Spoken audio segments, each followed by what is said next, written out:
Hey, I have another one. In the Bible, the most mysterious thing is said, and I've always pondered over it and thought about it. And it says the devil will change the times, and that's it. He will change the times, and I've always thought, right. I mean, metaphors. There's so many meanings to that, isn't there?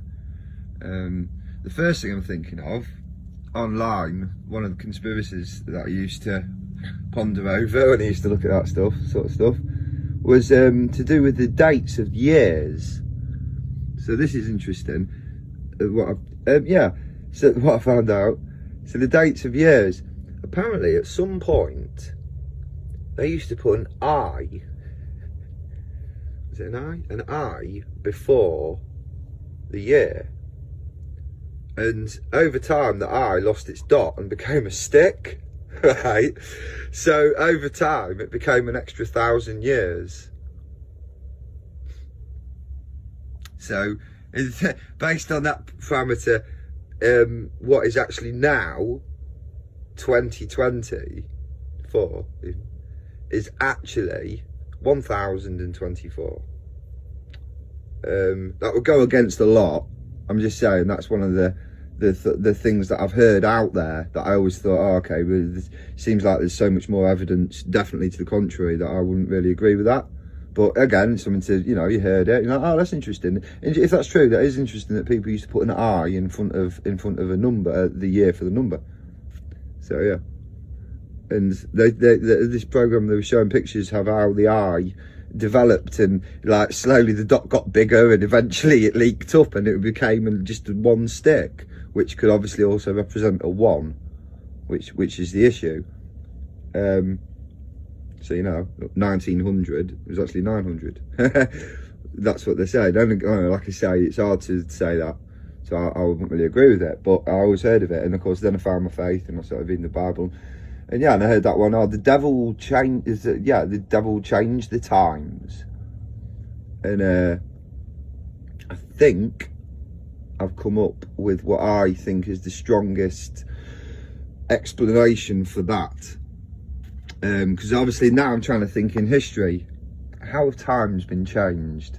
So the way I understand it, as in a context I believe that it was written, is it's towards you as we get to the end, which is what I believe now, the beginning of Revelation, or the the beginning of the end, this sort of thing. So, or if you're in a movie, it's the beginning of the end action sequence. So yeah, I think we're there. And so I'm thinking, right, okay, so he's going to change the times, and that would ramp up wickedness, I'm assuming. It would boost it, so, and that will probably happen at the end, like a film. The action goes to the end action sequence and everything gets boosted.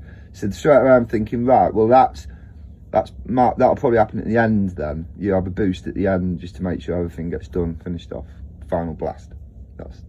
So I'm like, right, so now I'm thinking, right, I'm speculating that he would change the times would change at the end. And I'm like, right, well, that's now. So what's changed? How the times changed? And of course, then he starts thinking deep conspiracies, like the old smashing the atom together and all that at that controversial CERN, at that most controversial opening ceremony ever, and things like that. And you think, well, yeah, that was definitely a satanic dance at the beginning of that ceremony. There's no question about it. The symbolism was overpowering. It was ridiculous. So then, it's got something to. You just get bad vibes. Yeah.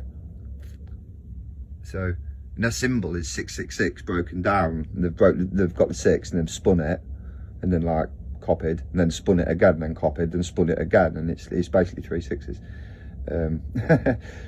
But yeah, there's definitely something satanic about that. And so changing the times, I hit a dead end there. I thought, no, it's not that. I know they're smashing an atom and time and space and all that, so that could be to do with time, couldn't it? Atoms, time and space. But I hit a dead end, and then I found out something about World War II, and I was like, do you know what? That would have had a detrimental effect. And I think, again, little things, it would have escalated. So this is it.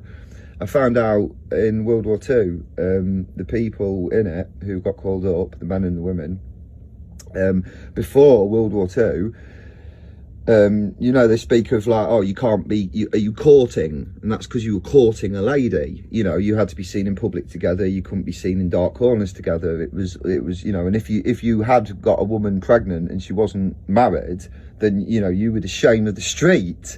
I'm sure I remember seeing on the buses. I'm sure that was like early 1900s. But yeah, that I'm sure there was like, oh, you know, do you remember that thing they say, oh, do the honourable thing by her? And that's because you got her pregnant, so you need to marry her. So everyone thinks you got her pregnant after you married her. Because you need to stay honourable in your street, do the honourable thing. So this was obviously, if you're going to just like, from what today's standards, just go out and sleep around and come back and get someone pregnant, and, you know, today it's nothing, is it? But back then, you were the shame of the street, and I'm assuming you'd be well known for it. So, to me, that's completely different to what we are now. Completely different. Would you agree? I don't think again. Would you agree? I would. But I'm saying it, so you know. So yeah. So there we go. So that's an example of how different things were before the war. And I found out what I believe is the turning point. So, like I said, the poor people that got called up. I believe I learned that they, because. It's so sad, but because they didn't know whether they were going to die the next day, everyone put out at the disco the night before. Right? You can't blame them, can you? You can't imagine what was going through their mind. How are you supposed to enjoy yourself and have a few beers when you know what's coming tomorrow?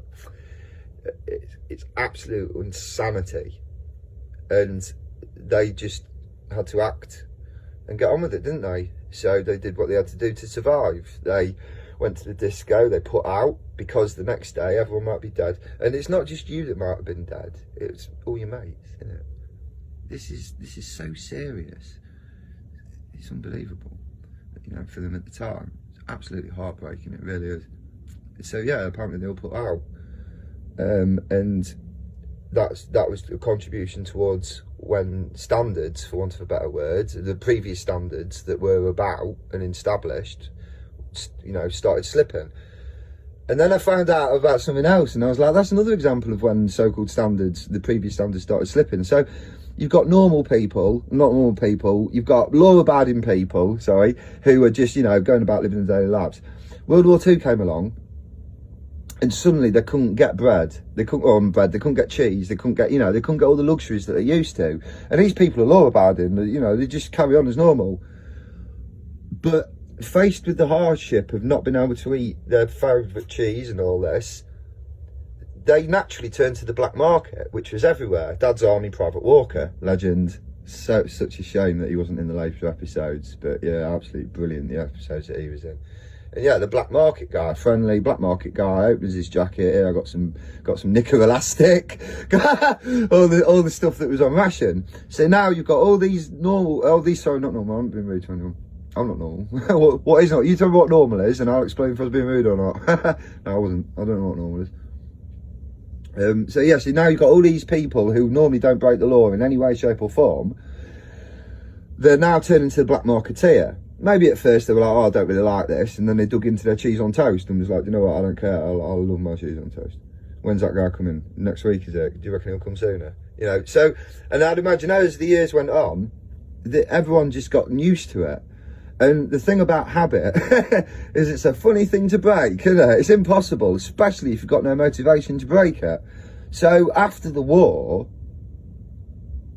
everything carried on the way it had now changed, and now the way it was. So people carried on, you know, oh, I'll get a bit off the black market, I'll do a bit of this, bit of that. And of course everything escalates.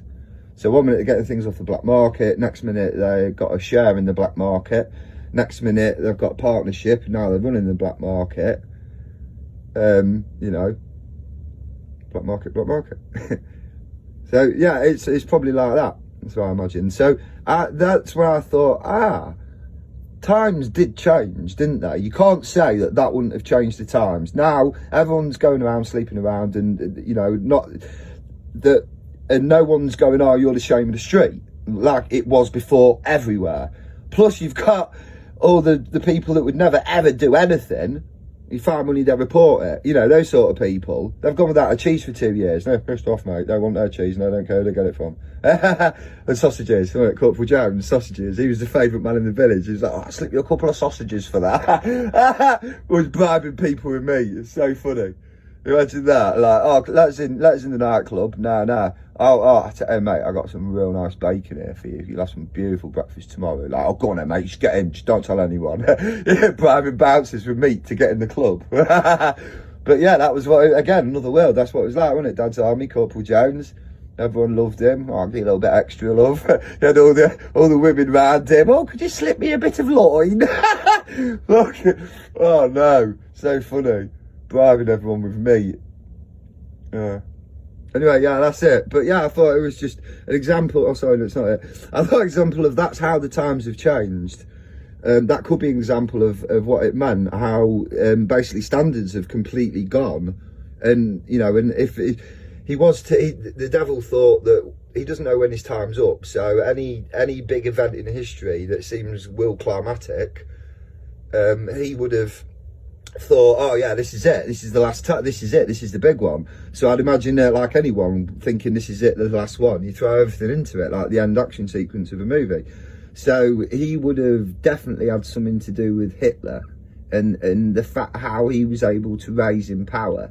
And the interesting thing about someone who apparently, this woman who was a secretary for him, who's now, you know, many years later, I see it on telly, and obviously this was the 80s, and she was saying what it was like, and she said, and I always thought, again, I thought this was interesting, she says, when Hitler used to walk in a room, he could walk in a room with people, with generals who didn't agree with him, and they'd all walk out of the room and they would all agree with him, and she says he would have this manner about him that was captivating yet also terrifying, and he just had a presence of just making people do what he wanted, okay, and like when he's one-to-one. And she said it was, I didn't like being around him. She goes, I just tried to stay out of his way and do my job. She goes, I did not like being around him. There's something really eerie about him. And, you know, now I believe in, if you believe in God, then you obviously believe in the devil. It's not one without the other. That's why we all need God's protection. And people who don't believe in God are vulnerable. Sorry, you need to call on Jesus Christ, my Lord Jesus Christ's name, and pray to Jehovah God. Because the evilness is getting worse. In the Bible it says Jehovah God, the Almighty Jehovah God, the Alpha and the Omega, is relinquishing his control slowly. For if it was not for Jehovah's control, the whole earth would have devoured itself by now. That's in my paperwork as well. So that suggests to me that he, like I say, he's always in control. It's a process. He's not letting it go too far. You know, so like, because by now I'm assuming that would have been like nukes would have gone off, like Terminator, everyone just blasts everyone. The world would have destroyed itself by now, which has actually happened nearly a few times, isn't it? The Cold War and all that. There's many times when the world has probably been very close to self-destruction.